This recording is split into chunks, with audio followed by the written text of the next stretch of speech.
CTS 두란노 성경교실 가족 여러분, 그동안 안녕하셨습니까? 네. 네, 드디어 이제 오늘 욥기 강의 마지막 강의입니다. 네, 16번째 이제 결론을 맺는 시간인데, 이제 욥의 그 고난의 여러 과정이 있었지만 이제 마지막에 다시 하나님이 회복시키시고 두 배의 축복을 주시는 그런 이제 내용이 오늘 본문의 말씀입니다.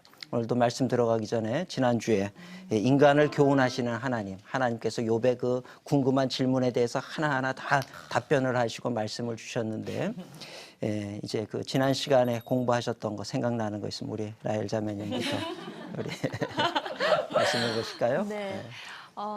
무지한 말을 많이 하기보다는 하나님을 더 묵상하고 감사하고 찬양해라 라는 말씀 기억하면서 일주일을 열심히 살았습니다, 목사님.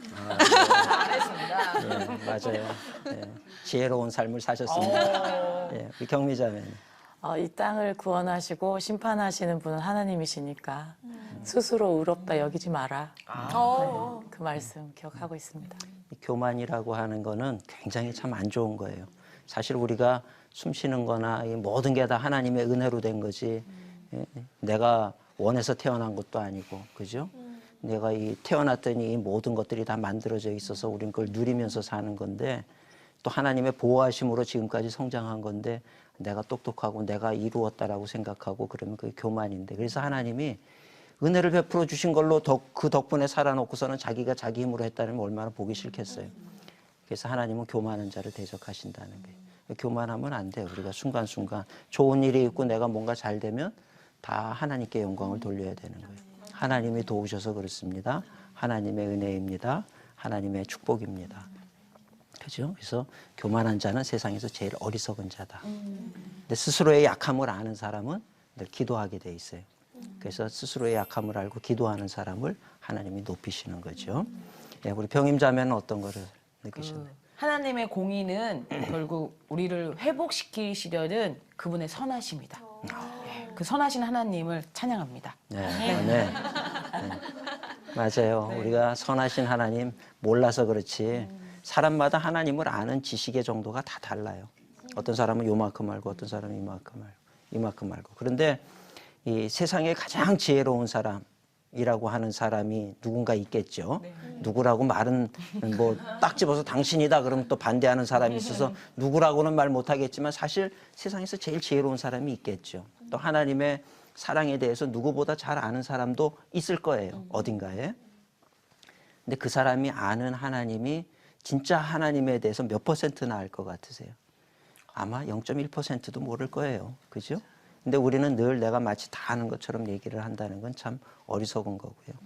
우린 그 하나님에 대해서 늘 선하신 하나님을 신뢰하는 그런 우리가 돼야 될 줄로 믿습니다. 네. 자, 오늘은 이제 마지막 시간 회복에 대한 얘기입니다. 그래서 회개를 통한 회복과 영적 성숙. 이제 이 욥의 신앙도 한순간에 이 과정을 통해서 쑥 자라나는 것을 우리가 볼 수가 있는데, 회개를 통해서 성장도 일어나고 성숙도 일어나고 이제 그런 또 회복도 일어나고, 회개라고 하는 게 참 중요합니다. 오늘은 42장 마지막 한 장을 이제 놓고 우리가 공부를 할 텐데, 오늘 말씀 42장 1절부터 6절까지 우리 병임 자매님부터 6절까지니까 두 절씩 읽어주시면 좋겠습니다.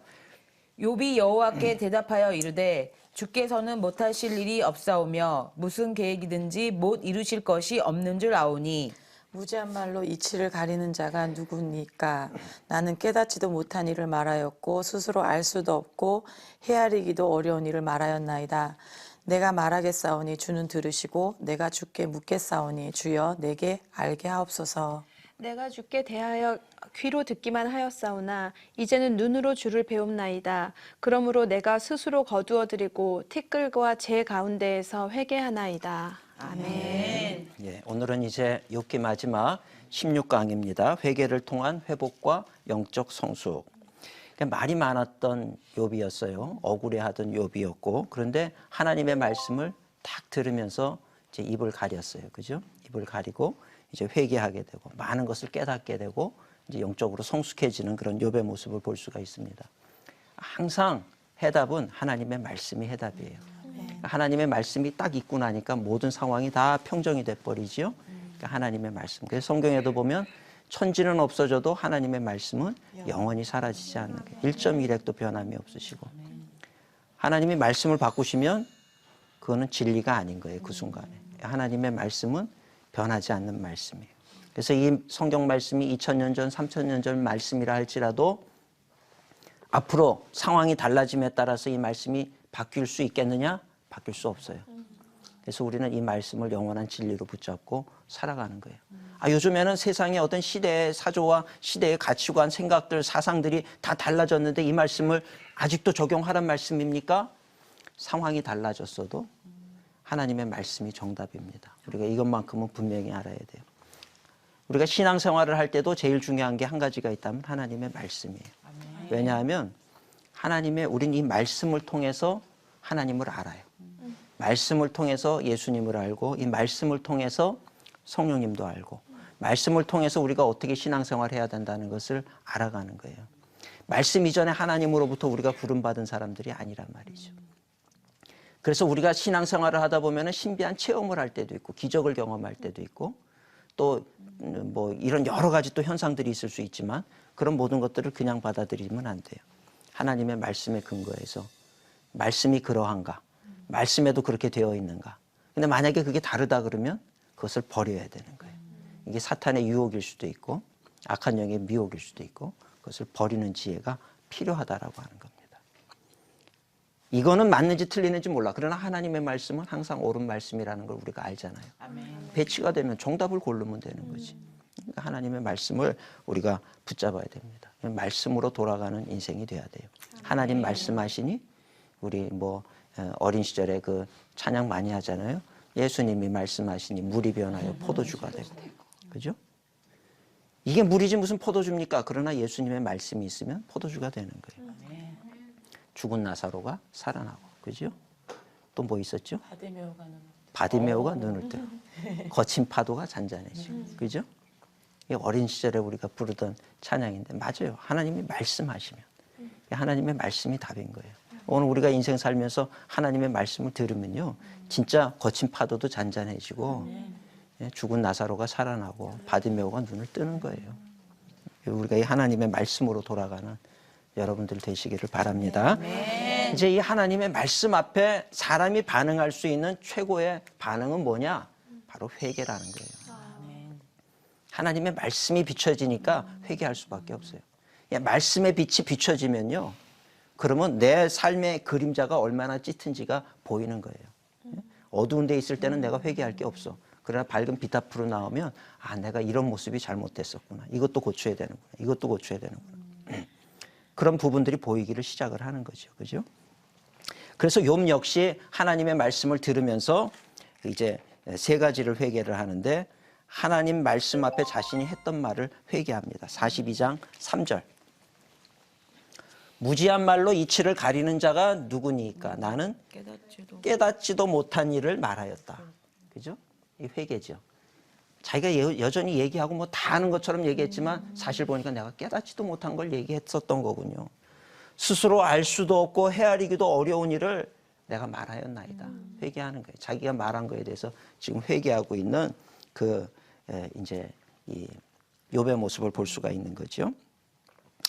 하나님의 말씀은요, 이처럼 강력합니다. 히브리서 4장에 보면 하나님의 말씀은 살았고 운동력이 있어. 좌우의 날선 검보다 예리하다. 그죠? 홍과 영과 및 관절과 골수를 찔러 쪼갠다. 운동력이 있다는 거예요. 네? 여러분 망치는 너무 잔인하다. 주먹으로 머리를 쥐어박으면 아파요, 안 아파요? 아프잖아요. 하나님의 말씀을 들을 때 가슴이 아파야 돼, 안 아파야 돼? 아파야 되는 거예요. 왜냐하면 운동력이 있기 때문에. 근데 하나님의 말씀을 듣는데 안 아파. 그거는요, 내가 믿음이 없는 거예요. 하나님의 말씀으로 받아들이질 않는 거예요. 맞으면 아프듯이 하나님의 말씀을 받아들이면 눈물이 나야 돼요. 그런 괴로움을 통해서 안 바뀌는 것 같아도 조금씩 바뀌는 거예요. 바뀌면서 우리의 신앙이 자라가고. 내가 옛날에 완벽하다라고 생각했을 때는 좀 못한 사람들을 보면 비난했어요. 공부 잘하는 사람들을, 공부 잘하는 학생들을 친구들이 안 좋아해요. 그죠? 이해가 되시죠? 네. 그러니까 세상에 막 성공하고 이렇게 성공가도로 달려간 사람은요, 어려운 사람들 입장을 잘 이해를 못해. 그냥 비난하고, 왜 그래? 신앙생활을 왜 그렇게 해? 왜 말씀을 안 봐? 아, 나 같으면 그 10번도 더 돌아설 텐데 왜 그래? 이런 얘기들 많이 한다고. 근데 내가 부족함을 딱 깨닫는 순간부터는요, 우리가 그 말을 못 해요. 그래서 이제 그다음부터는 가가지고 그 사람을 잡아줘, 손을. 나도 그랬어. 예? 나도 그랬어. 나도 너 보기에는 그렇게 뭐 잘나 보여도 완벽하지 않아. 모든 사람은요. 그래서 내가 실수가 많으면 그만큼 영적으로 성장하게 되고 포용하는 능력, 사랑하는 능력이 커지게 되는 거죠. 여러분들이 그런 사람이 됐으면 좋겠어요. 완벽하면요. 남을 무시하게 돼 있어요. 돈을 잘 버는 사람은 돈을 못 버는 사람 보면 그거 왜 못 벌어 이런다. 그죠? 공부 잘하는 사람은 못하는 사람 보고 그거 왜 못해? 이걸 왜 몰라? 그냥 알아지는 건데 왜 몰라? 이러면 막 그냥 짜증이 나오는 거죠. 그죠? 예. 신앙생활도 마찬가지입니다. 우리가 이렇게 많이 실수하고 이래 보면 그다음부터는 그 사람이 이해가 되기를 시작을 하고 그래서 다 과정이니까 잘하라고 손을 잡아주고 그럴 수가 있는 거겠죠. 그죠? 예. 그래서 우리 하나님의 말씀을 들을 때 변화의 역사와 회개의 역사가 일어납니다. 그러면서 이제 욥이 이 회개를 통해서 믿음의 눈이 열렸어요. 이거 아주 참 놀라운 겁니다. 42장 5절에 보면 뭐라고 고백을 하냐면 내가 주께 대하여 귀로 듣기만 하였사오나 이제는 눈으로 주를 배웁나이다. 여러분 듣는 믿음하고 보는 믿음은요 천지 차이예요. 그죠? 듣는 믿음하고 보는 믿음은 천지 차이예요. 듣는 것은 설교를 들으면서도 이제 우리 교회 성도님들은 제가 설교를 하면 잘 적어요. 그래서 첫째, 둘째, 셋째 하면 그걸 다 받아 적는다고. 이 세 가지를 얘기를 하면 나중에 내가 뭐에 대해서 질문을 하면 그거는 세 가지입니다. 그리고 첫째, 둘째, 셋째를 얘기할 수 있어요.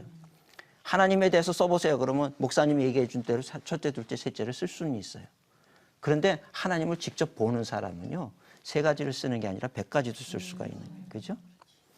뭔가 이 사물을 딱 보는 사람은 듣는 사람하고는 비교가 안 되는 거예요. 사물을 보고 개미에 대해서 들은 사람하고 개미를 보면서 쓰는 사람하고 그죠? 들은 사람은 더 이상 쓸 게 없어.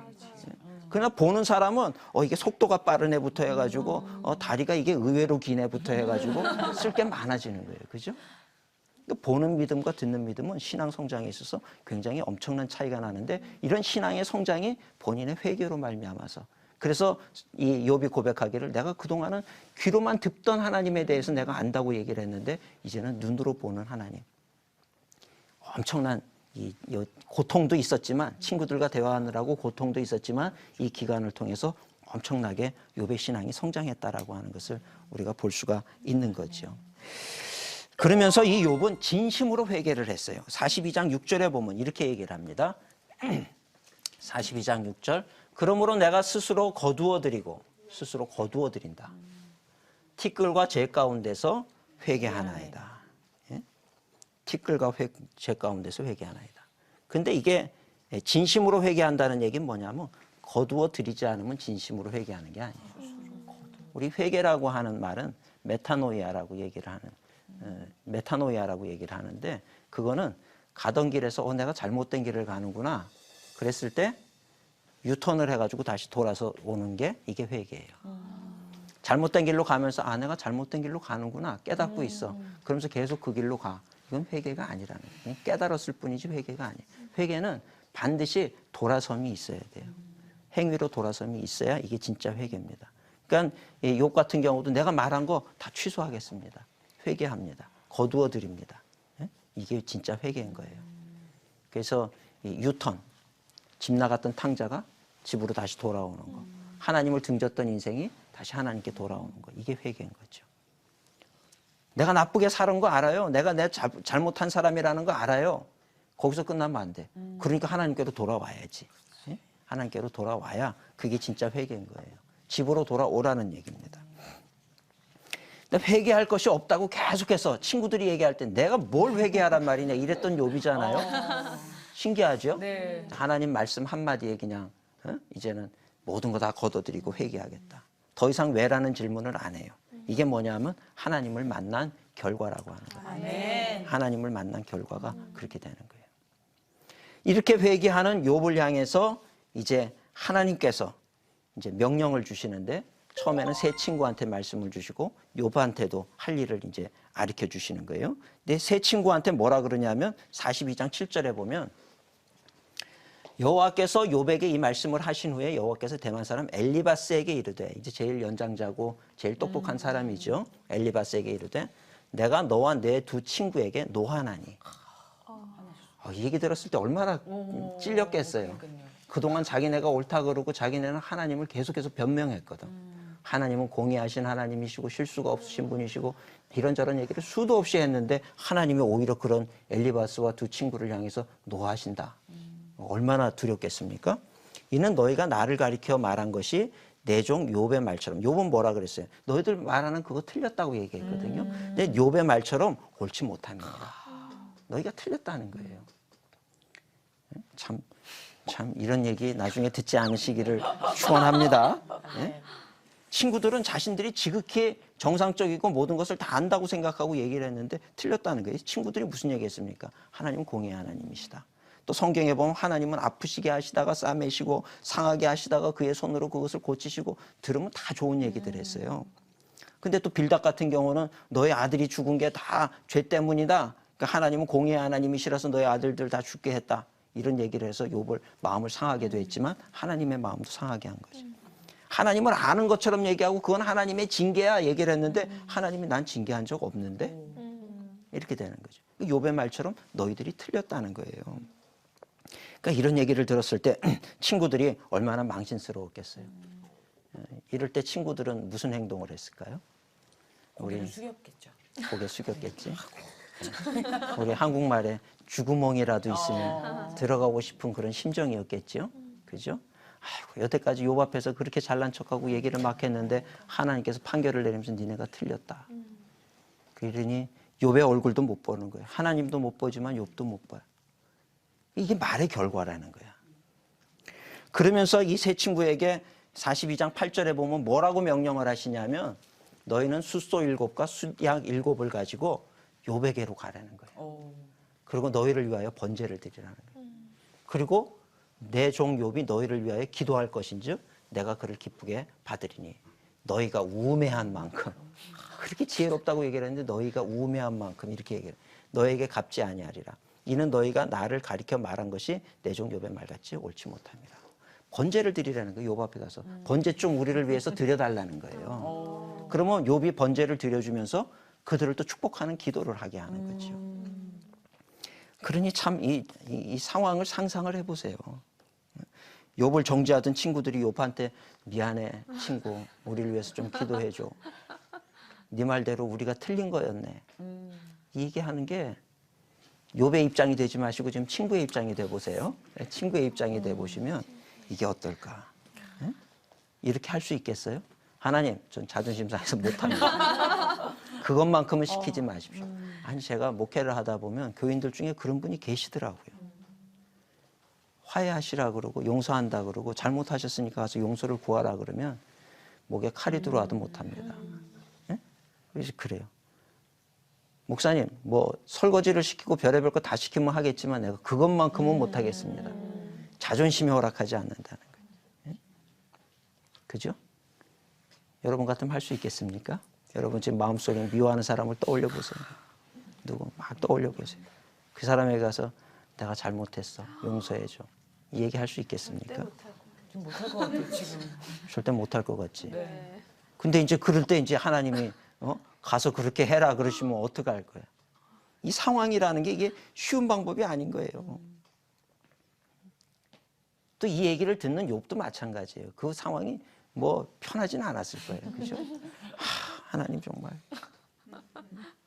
아마 욥이나 세 친구나 결말이 이렇게 될 줄 알았다라고 하면 그냥 친하게 지낼 거예요. 싸우지 말 거. 그죠? 싸우지 말 걸. 그래, 네가 옳다 그럴 걸. 맞아. 그냥 네가 옳다가 쉽잖아요. 여러분, 그래서요, 중요한 건 신앙생활 하면서 절대 싸우지 마세요. 그냥 네가 옳다 그러고 마시는 게 이게 답입니다. 그 사람이 무슨 얘기를 하면 난 그거 아닌 것 같다고 이렇게 얘기할 필요도 없어. 그래, 맞아요. 당신이 옳아요. 당신이 옳은 것 같아요. 이렇게 얘기를 하고 말아야지. 나는 정의파라 그러고 그럴 수 없다 그러고 내가 이런 거 나 불의를 못 찾는다 그러고 이러시면 하나님이 네가 불이야 그러시면 할 말이 없어지는 거예요. 그죠? 그래서 항상 우리가 사람의 방법이나 세상의 방법이 아니라 하나님의 방법을 따르는 지혜로운 성도가 되어야 된다라고 하는 이야기입니다. 아멘. 그래서 우리가 하나님이 살아계시다는 것을 믿는 사람들은 우리가 인생을 살면서도 좀 때로는 불의한 일을 당해도요, 그거 가지고 너무 억울해하실 필요는 없어요. 왜냐하면 하나님이 갚아주시기 때문에. 그거를 꼭 믿으세요. 그래서 이런 불의를 보고 나는 참을 수 없습니다. 참아야 돼. 참으시고 거기에도 하나님의 역사하심이 있을 것이다. 이렇게 하면 제가 시편 23편 5절 말씀을 아주 좋아해요. 시편 23편 5절 말씀 보면은 주께서 내 원수의 목전에서 내게 상을 차려주시고 기름을 내 머리에 부으셨으니 내 잔이 넘치나이다. 아멘. 여러분 이거 경험할 때 참 짜릿합니다. 참 짜릿한데 너무 좋아하고 또 그렇다고 해서 내 원수들을 이렇게 아래로 내리깔고 보시면 안 되는 거죠. 그죠? 근데 저 때 정말 하나님께서 우리를 높여주시는 거예요. 다 도토리 키재기 모양 여기서 이렇게 뭐 네가 잘났니 내가 잘났니 하고 이럴 때 내가 하나님을 의지하고 탁 하나님 앞에 엎드리잖아요. 그럼 어느 순간에 하나님이 쑥 이 사람을 높이는 거예요. 남들이 볼 때 저 사람 왜 저렇게 잘 됐지? 왜 저래야 되지? 이제 이러고서는 그래서 원수의 목전에서 내가 굳이 떠들고 다니지 않아도 하나님께서 상을 베푸시기 때문에 높아지는 거예요. 하나님께서 높이시면 낮출 자가 없고요. 하나님이 낮추시면 높아질 수가 없는 거예요. 그래서 우리가 하나님 앞에 무슨 일이 있든지 엎드리는 자세가 굉장히 중요하다라고 하는 겁니다. 자, 이제 욥에게 친구들에게는 그렇게 했고 욥에게는 뭐라고 말씀하시냐 하면 이제 뭐 대놓고 욥에게 너 이렇게 해줘라 그런 건 아니지만 친구들에게 얘기할 때 욥이 들었죠. 욥이 할 일이 뭡니까? 번제를 드릴 때 그들을 위해서 기도해 줘야 되는 거예요. 그죠? 42장 8절 뒷부분을 다시 한번 보시면 내 욥이 너희를 위하여 기도할 것인지요. 이렇게 얘기를 했거든요. 그러니까 욥에게는 이제 친구들을 위해서 기도해 줘야 된다. 이때 욥의 기분은 또 어땠을까? 한번 좀 우리가 생각해 볼 필요가 있다는 거예요. 이렇게 될 줄 알았다면 욥은 아마 그때 내가 좀 그 친구들을 인정해주고 그래 그 말이 옳을 수도 있겠다 이럴 걸 그냥 바득바득 그냥 저쪽에서 한 가지를 질문을 하면 나는 두 가지를 대답을 하고 또 하나를 얘기를 하면 나는 둘을 얘기하고 지들이 잘났다 그러면 난 더 잘났다 그러고 이랬던 게 얼마나 정말 창피하게 느껴지겠어요. 그죠? 유치하게 느껴지고 창피하게 느껴지고 이 나중에 이 결과를 보면 참을 걸 인내할 걸 그래 그냥 네가 맞다고 그래 줄 걸 예? 친구들 앞에서 유치하게 그냥 뭐 내가 더 의롭다 그러고 니네들이 내 사정을 모른다 그러고 변명하려고 그랬던 우리가 그래서 인생 살면서 변명하려고 그러지 마세요. 변명하는 것 자체가 더 나를 참 불편하게 만들 때가 많이 있어요. 변명보다는 그래요. 그 얘기를 듣고 보니까 그럴 수도 있겠네요. 이래야 되는데 이게 쉽지 않다는 얘기죠. 왜냐하면 내가 살아있기 때문에 나를 건드려? 내 자아를 건드려? 그래서 그리스도의 사람은 갈라디아서에 보면 정과 욕심을 십자가에 못 박아버렸다. 여러분 죽은 사람하고 산 사람의 우리는요 세례 받잖아요. 세례가 뭘 의미하는지 아세요? 이 세례의 의미는 나는 죽고 내 안에 그리스도가 사는 겁니다. 그리스도인으로 사는 것입니다. 이 얘기를 하는 거예요. 그러니까 우리가 세례교인이 됐다라고 할 때 그게 진짜 교회 교인인 거예요. 세례를 안 받은 사람은 교회에서 공식적으로 교인이 아니에요.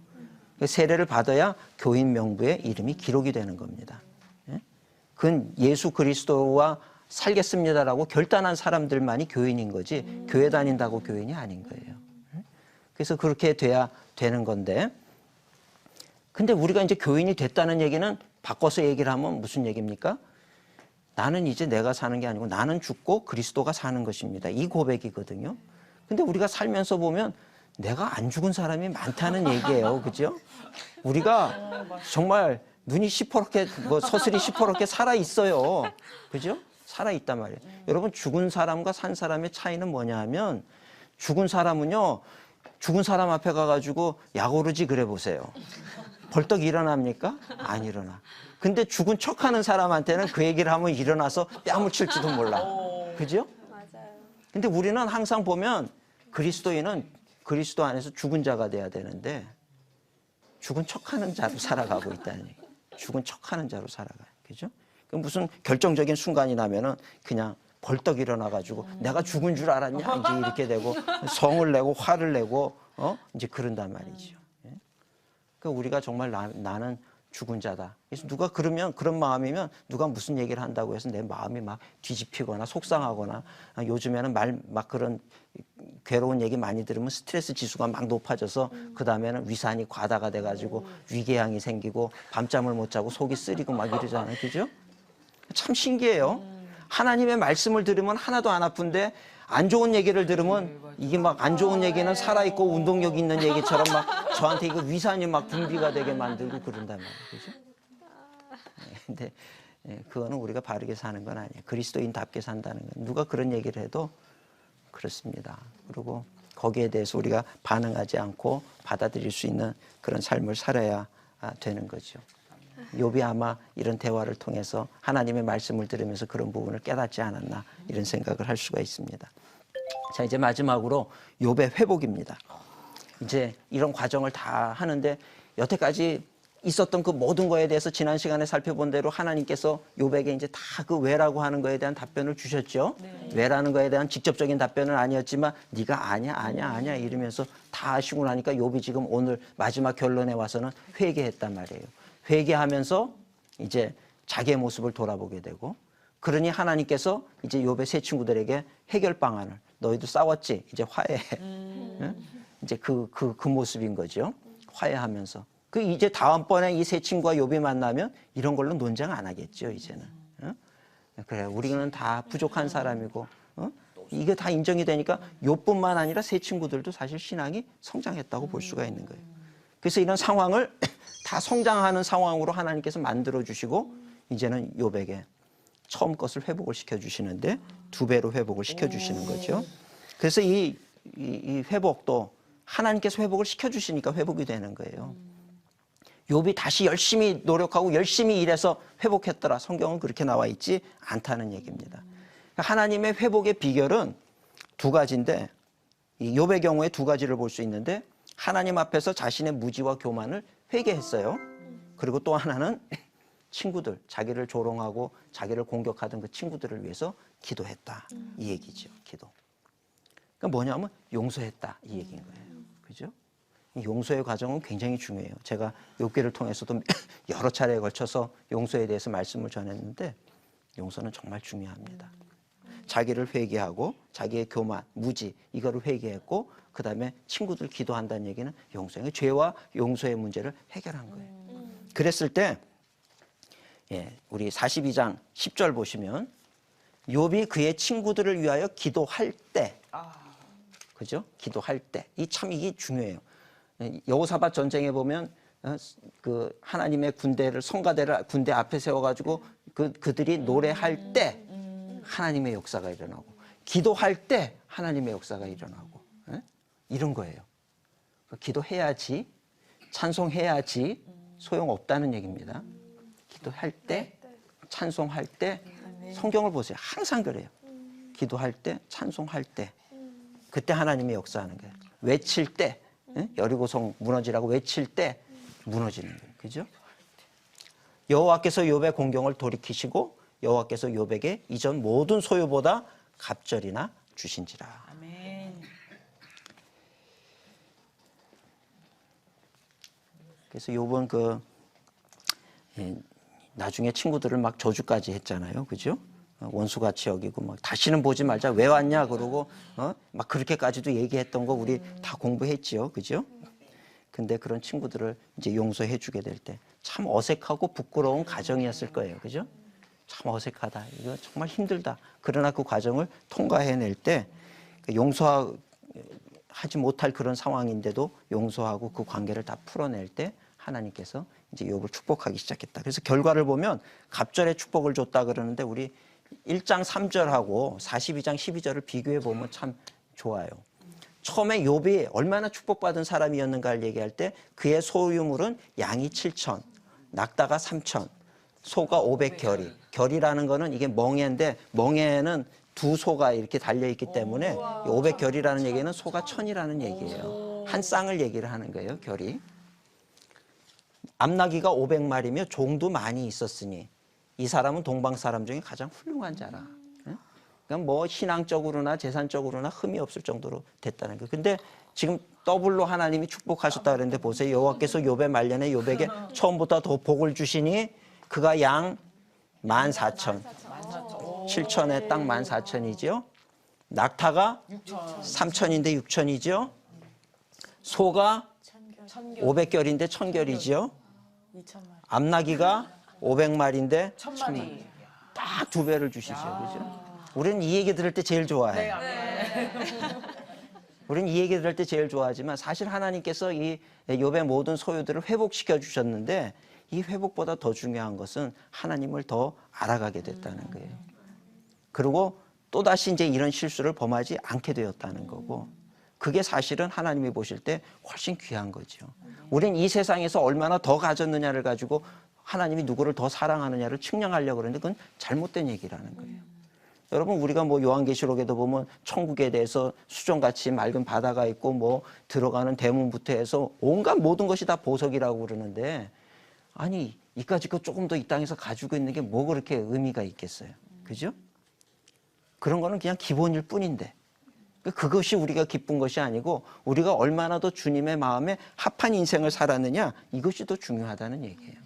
얼마나 더 하나님의 기쁨이 되는 인생을 내가 살았느냐 이것이 더 중요하다는 거죠. 내가 신앙이 얼마나 주의 말씀 안에서 더 성장했느냐 이것이 더 중요한 거죠.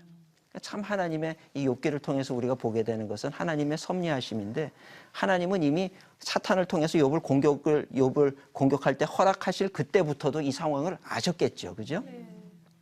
이런 과정을 통해서 마지막에 이 신앙을 이 제안은 누가 먼저 했냐면 사탄이 먼저 했어요. 그죠? 공격해서 내가 쓰러뜨리겠습니다 할 때 하나님은 이 사탄의 공격을 통해서 욥을 더 정금 같은 자로 만들어야 되겠다. 이 마음을 이미 하나님은 가지고 계신 거죠. 그러니까 우리는 하나님 안에 우리가 머물러 산다는 것은 너무 귀한 축복이라는 거예요. 어떤 상황이 펼쳐져도 두려워할 필요가 없다는 거예요. 할렐루야. 그러니까 우리에게 이 믿음이 있으면요. 다니엘의 세 친구처럼 풀무불로 들어가겠습니다. 죽더라도 후회하지 않습니다. 하나님이 건져내실 겁니다. 그러나 그리 아니하실지라도 우린 금신상에게 절할 수 없습니다. 이런 믿음의 고백이 이제 이런 과정을 거친 사람들만이 할 수 있는 거예요, 사실은. 이런 과정을 거치지 않은 사람은 못 들어가는 거지. 할 수가 없는 거죠. 그랬다가 죽으면, 그랬다가 내가 믿었던 게 잘못된 거면 어떻게 할 거냐? 믿음의 확신이 없는 거예요. 근데 우리가 신앙생활을 하면서 이 믿음의 확신이라는 게 확신이 있습니까? 그럼 다 나도 있고 너도 있고 다 있다 그러는데 그 확신의 정도도 다 다른 거예요. 믿음이 있느냐? 믿음 있습니다 얘기를 하지만 믿음의 정도도 다 달라요. 이 물컵 안에 물이 있지만 요만큼 있어도 있는 거고요. 요만큼 있어도 있는 거고 요만큼 있어도 있는 거고 요만큼 있어도 있는 거예요. 또 더 큰 이런 그릇에 물이 담겨 있어도 있는 거예요. 다 있는 거지만 다 있다고 해서 똑같은 믿음이고 똑같은 확신이냐 하면 그건 아니라는 거예요. 오늘 우리가 더 신앙에 있어서 정말 깊은 자리로 나아가서 하나님의 은혜를 체험하고 하나님의 능력을 체험하는 그런 능력 있는 신앙생활을 하는 우리가 되어야 될 줄로 믿습니다. 아멘. 그러니까 우리 이제 우리 욥기 1장의 욥과 42장의 욥은 겉은 똑같을지 모르지만 속 사람은 어린 아이에서 어른 성인이 되어 있는 과정으로 달라지는 거예요. 귀로만 듣던 귀로 들어서 지식적으로 알던 그 하나님이었지만 이제는 눈으로 보는 하나님. 그 하나님을 보니까 때로는 내가 귀로 들을 때는 우리가 오해할 때도 있어요. 귀로 들을 때는 오해할 때도 있고 잘못 판단할 때도 있고 그렇지만 눈으로 보면 알게 되는 거죠. 아, 하나님의 사랑이 어떤 하나님 말씀 한 말씀도 안 해도 표정을 보면 화가 났는지 지금 저분이 뭘 생각하고 있는지 우리가 하나님과 교제를 하면 알죠. 그죠? 우리가 부부가 돼가지고 오래 살다 보면은 벌써 눈빛만 봐도 뭘 얘기하는지 알아요. 그죠? 눈빛만 봐도 안다고 다. 표정만 봐도 알고. 하나님과 우리가 오래 신앙생활을 하면서 이렇게 교제를 하다 보면요. 하나님의 마음을 아는 거예요. 신앙생활 초보자와 신앙생활 오래 한 사람이 달라요. 근데 그 중에는 신앙생활 오래 하신 분들이 지식적으로만 하신 분들은 여전히 하나님을 무서운 하나님으로 오해하는 경우가 많아요. 그래서 우리 신앙은 지식적인 차원에 머무르면 안 되고 더 나아가서 체험하고 확신하고 경험하고 그 가운데서 내가 또 실수도 해보고 의도적으로 하면 안 돼요. 의도적으로 안 하려고 그래도 하게 돼 있어요. 그러니까 떨어지면 또 올라오고 이런 과정을 통해서 우리의 신앙이 더 이렇게 성장하게 되는 거지요. 그래서 이 욥은 한층 더 인생을 바라보는 통찰력이 생겼고 친구들과의 대화, 인간관계 어떻게 맞이해야 된다는 것도 알 수가 있었고 또 여러 가지를 배울 수가 있었을 겁니다. 그래서 오늘 우리 이 욥기를 통해서 이제 결론적으로 내릴 수 있는 3가지 교훈이 있습니다. 첫 번째는 지금 내 고난의 의미가 무엇인가, 또 원인이 무엇인가 이거 밝히는 거 중요하지 않다는 거예요. 그죠? 고난의 원인보다는 이거를 나를 단련시키는 하나의 도구로구나 생각을 하고 우리는 믿음으로 늘 담대하게 도전하는 그런 인생이 돼야 될 줄로 믿습니다. 그다음에 또 하나는 어떤 모양으로든지 현재의 상황은 우리의 믿음을 성숙하게 하기 위한 도구라는 거예요. 불평, 원망하고 상황이 어렵다고 해서 하나님 이제는 찬양 안 할 거예요. 그러면 안 되는 거예요. 이 고난으로 인해서 욥의 교만이 깨어지고 욥으로 하여금 이 종교적인 삶에서 살아있는 신앙인으로 옮겨지는 그런 축복도 있었고요. 설교도요. 목사님들도 제가 이제 목회자들 세미나에 가서 늘 하는 얘기인데 이 고난의 과정을 거친 목회자들과 거치지 않은 이제 갓 전도사로 이제 와서 나온 목사님과 설교를 보면 달라요. 고난을 거치고 여러 가지 이제 산전수전을 겪은 이제 노 목사님들의 설교에는 거기에는요 절대로 그 설교 자체가 피상적이거나 율법적인 차원의 설교가 아니에요. 삶에서 우러나오는 설교가 되기 때문에 깊지요. 그것이 깊단 말이에요. 우리가 이제 사실은 이런 고난의 과정을 거치면서 얻어지는 거지 그게 지식적으로 체득되는 부분은 아니라고 하는 것입니다. 그리고 또 하나는 이제 하나님은 오늘도 살아계시고 오늘도 우리의 삶을 주관하시는 하나님이시다. 하나님과 우리의 관계는 기계론적인 관계가 아니라 그랬죠. 그래서 욥기의 주제는 한마디로 얘기를 하면 살아계신 하나님인 거예요. 오늘도 하나님은 살아계신 하나님. 나와 함께 하시고 나를 통해 이루시고자 하시는 그 일을 이루어 가시는 하나님. 그러니 우리가 그거를 믿는다라고 하면 지금 이 고난 중에 있지만 이 고난 속에도 뭔가 하나님의 의미가 뜻이 담겨 있을 것이다. 우리가 그걸 생각을 해야 된다는 거예요. 그리고 결코 하나님은 하나님의 자녀가 되겠다라고 세례받고 하나님 앞에 서원했던 예수 그리스도를 믿겠다라고 고백했던 나를 버리시는 하나님이 아니세요. 여러분 적어도 이 가장 기본적인 믿음의 확신을 가지고 있어야 돼요. 내가 지금 힘들어도 그렇기 때문에 포기하면 안 되는 거예요. 그렇기 때문에 포기하면 안 되고 붙들고 있으면요. 하나님께서 회복시키시고 놀랍도록 우리를 축복의 길, 좋은 길, 선한 길로 인도하시는 하나님이 되시는 줄로 믿습니다. 그래서 결론, 우리의 고난과 처지가 어떠하든 하나님은 여전히 찬양 받으시기에 합당하신 하나님이시다. 아멘. 할렐루야. 아멘. 예. 오늘 이제 16강을 마지막으로 말씀을 전하는데 혹시 깨달으신 거 하시고 싶은 말씀 있으면 우리 병임자매님부터. 제가 욥기를 딱 공부하면서 정말 욥의 그 고난 가운데 있으면서 저는 욥 선생님한테 이런 말씀을 드리고 싶었어요. 늘 욥 선생님 정말 욥 보셨습니다. 네.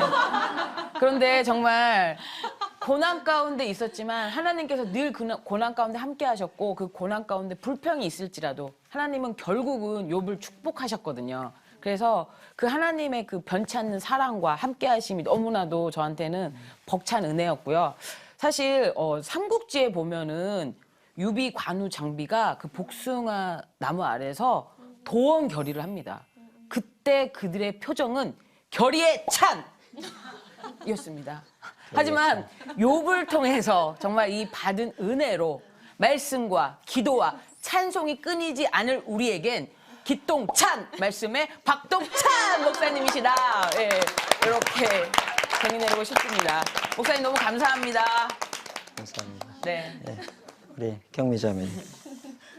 저는 그 실수는 할 수 있지만 내가 결국 실패한 사람은 아니다라는 거. 왜냐하면 날마다 실수하지만 목사님을 통해서 욥기 강해를 듣고 앞으로 뭔가를 또 세워나갈 수 있다라는 비전을 허락해 주셨기 때문에 실패한 자는 아니다라는 것을 오늘 이 시간에 고백하게 되고 고난 가운데 나오는 찬송을 통해서 많은 사람들을 더 힐링할 수 있는 그런 이제 노래하는 자가 될 수 있도록 노력하겠습니다. 그리고 귀한 말씀으로 많이 성장시켜 주셔서 감사합니다. 예, 감사합니다. 예, 그래요. 감사합니다. 예, 우리 라헬 자매님. 저는 제가 목사님 아까 설교 그 강의 말씀 중에도 이렇게 밑으로 떨어졌다가 다시 이만큼 올라왔을 때는 내가 다른 사람 판단하고 정죄하는 것보다 조금 더 감싸주고 유연하게 이렇게 사람들을 대하고 그런 관계들을 맺어갈 수 있다. 그런 단계까지 간다고 하셨는데 저도 지금 그 단계라고 나름 생각을 하고 있었거든요. 근데 사실은 불과 이제 며칠 전에 어떤 모임 안에서 제가 굉장히 제 자존심을 좀 다치게 하는 어떤 지인의 얘기를 듣고 또 제가 발끈하는 거예요.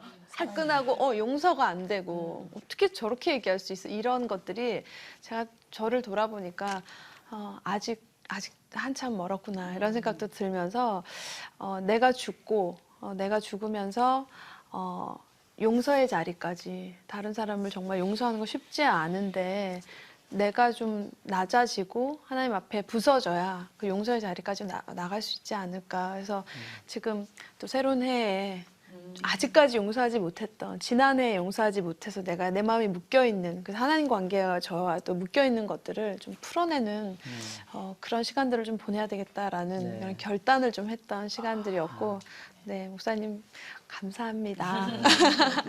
그래요. 감사합니다. 하여튼 욥기를 통해서 우리가 많은 것을 또 같이 생각해보고 이렇게 얘기할 수 있는 시간이어서 참 좋았고 저도 이 욥기를 다시 한번 이렇게 들여다볼 수 있는 기회여서 너무 좋았던 것 같아요.